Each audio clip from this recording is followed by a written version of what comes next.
Hallo und herzlich willkommen. Schön, dass du wieder eingeschaltet hast. Ja, der Anblick könnte ein bisschen ungewohnt sein, mich zum ersten Mal so vor der Kamera zu sehen. Aber ich dachte mir, die Tastatur ist so besonders, dass ich, den Anlass nehme, mich vor die Kamera zu stellen. Also heute soll es um die Tastatur von Staygame bzw. von Anvil, der Anvil Native.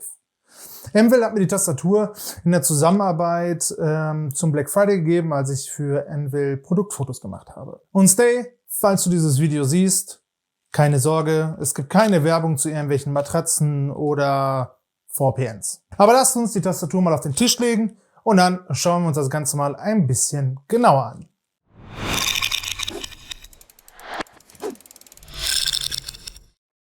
Die Anvil kommt in diesem schönen Zylinder. Auch sehr ungewöhnlich für eine Tastatur. Aber wenn wir hier mal den Deckel abmachen, der aus Metall ist, können wir hier auf jeden Fall den Schaumstoff rausziehen. Passt auf, die Tastatur ist schwer. Wirklich schwer. Wenn ich sage, meine ich schwer. Ja, wenn wir dann mal den Schaumstoff hier anheben, sehen wir schon, dass Colt Cable, was wirklich eine sehr, sehr gute Qualität hat. Das ist von der Qualität ungefähr wie mein 50 € Colt Cable.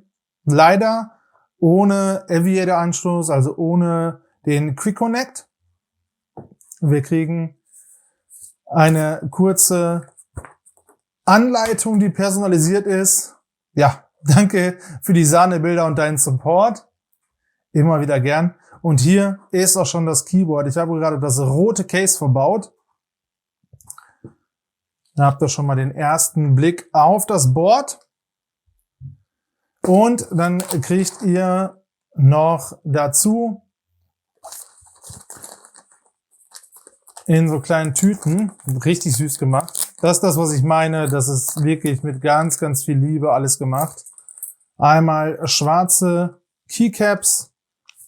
Und die von, glaube ich, von dem Prototypen, oder von dem Case, was der jetzt auch hat, das Design von Anvil, einen Keycap-Puller mit Switch-Puller.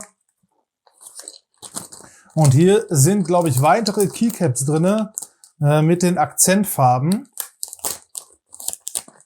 Sofern ich mich richtig erinnere. Genau, hier sind die roten Akzentfarben drinne und Gummifüße für eure Tastatur. Das für mich Herzstück des Boards ist das wirklich gut eloxierte Aluminiumgehäuse, das wirklich in der Verarbeitungsqualität für mich nicht zu vergleichen ist. Einziges Minimanko für mich am Case sind die Füße, denn diese muss man selber aufkleben.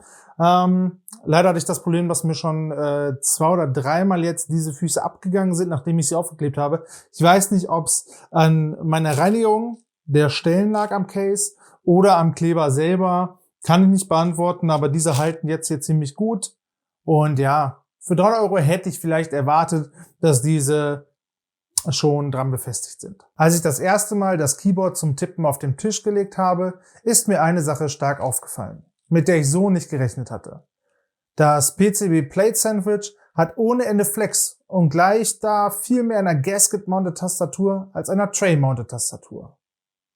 Hier zeige ich euch gerne mal einen Vergleich zu einer normalen Tray-Mounted Tastatur wie der NZXT Function 2 und einer Gasket-Mounted Tastatur wie der Akku 5075B. Crazy, oder? Wo ist dort die schwarze Magie versteckt? Diese versteckt sich im sogenannten Tray Gasket Mount. Hierzu werden Gummipuffer bzw. O-Ringe zwischen PCB und Case gepackt, sodass diese etwas mehr gefedert sind. Das in Verbindung mit den wenigen Anschraubpunkten der Anvil macht ein unglaublich nice Schreibgefühl aus. Für mich eine klare 10 von 10.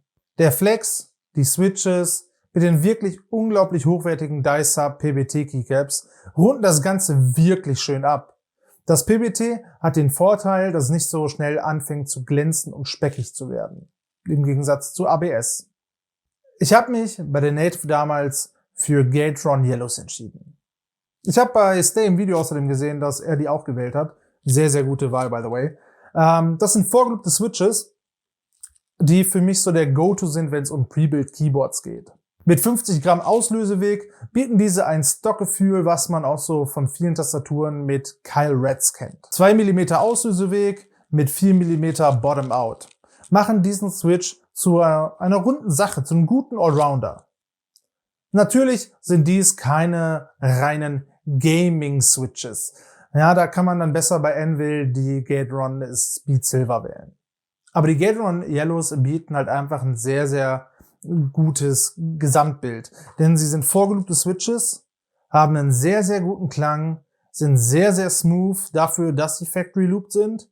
Ja, und für mich eigentlich der ideale Switch, wenn es um Prebuild geht. Ja, was man als Vor- oder Nachteil sehen kann, ist natürlich, dass Anvil auf, ich Anführungszeichen, klassische alte Technik setzt, im Sinne von, wir nehmen klassische Switches und keine Hall-Effekt oder optischen Switches. Was der Vorteil daran ist, dass man eine riesige Auswahl an wirklich durchdachten Switches hat, die alle Eigenarten haben, die es schon Jahre auf dem Markt gibt, und das ist sehr, sehr geil für jemanden, der Custom Keyboards liebt. Bei der Mounting Plate habe ich mich dazu entschieden, das PC bzw. Polycarbonat zu nehmen. Denn dieses ist leicht milchig und kann so das Licht ein bisschen besser verteilen. Man sieht dadurch nicht so leicht die Übergänge von den einzelnen LEDs. Jeder unterschiedliche Switch, genauso wie die Mounting Plate, genauso wie das Case, genauso wie die Dämmung, verändern natürlich den Sound. Hier finde ich halt cool, dass Anvil mehrere Optionen gerade für die Mounting Plate bietet. By the way, das Board wird in Handarbeit zusammengeschraubt und das in Deutschland, was wieder im Preis wiederzufinden ist. Natürlich sollte in der Preisklasse von 300 € der Sound auch dementsprechend sein. Ich will hier gegen niemanden schießen, aber Leute, die keine Ahnung haben, denken, dass eine Tastatur nur wie ein Sack Schrauben oder teure Tastaturen zockig sein müssen. Oh nein, das ist Bullshit, du hast keine Ahnung. Denn Tastaturen können auch clacky oder bubbly klingen. Und die Anvil klingt clacky. Und für mich persönlich ist das sehr, sehr geil.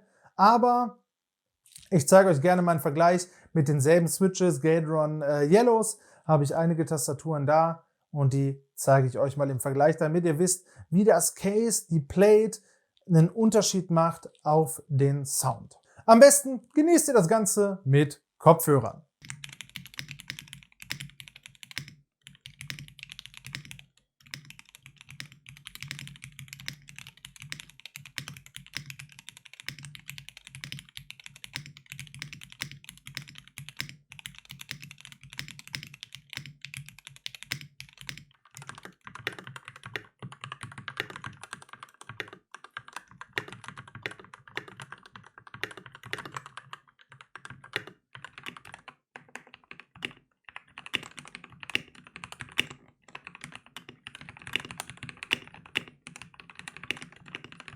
Als Software bietet die Native QMK und Wire an. Das sind browserbasierte Softwares, die würde ich sagen, in 90% der High-End-Keyboards zum Einsatz kommen.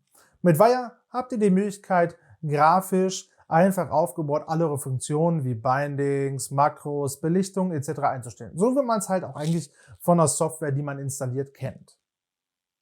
Dazu gibt es einige Tutorials, aber auch auf YouTube, falls euch das immer noch ein bisschen zu kompliziert ist. Trotz der Non-Shine-Through Keycaps kann sich das RGB der Native definitiv sehen lassen. Gerade in Verbindung mit der PC-Plate schimmert das RGB richtig schön. Ich glaube, jeder RGBist, Grüße gehen raus an Kreativecke, und jeder RGB-Liebhaber wird hier einfach sehr, sehr happy sein. Aber lasst uns doch mal ein paar Effekte anschauen. Für etwa 290 € bekommt ihr eine extrem hochwertige Tastatur, die viel Liebe zum Detail hat. Für das Geld bekommt man Keycaps, die sicherlich woanders 50, 60 € kosten, ein Colt Cable, das auch um die 30 € kostet. Ich erinnere mich an mein Colt Cable, was ich für um die 40 € gekauft habe. Ja, und das passend zu einem geilen Board für 290 € um den Dreh. Für mich persönlich ein sehr, sehr guter Deal, wenn man eine unique Tastatur haben will, mit einem absolut geilen Schreibgefühl. Und ja, ich glaube, man muss sie testen, um zu verstehen, wo der Preis liegt. Wer auf der Suche nach einem Allround High-End Keyboard ist, wird von der Native definitiv nicht enttäuscht. Ich habe euch natürlich diese Tastatur und günstigere Alternativen unten in der Infobox verlinkt. Falls euch das Video gefallen hat und ihr mehr Videos sehen wollt, drückt gerne das Däumchen und abonniert den Kanal. Falls ihr euch für Peripherie und Gaming interessiert, schaut auch mal auf meinem Twitch-Kanal vorbei, denn dort quatschen wir viel über Peripherie und zocken auch das ein oder andere Game, sei es Valorant, Counter-Strike, je nachdem. Danke fürs Einschalten und wir sehen uns im nächsten Video.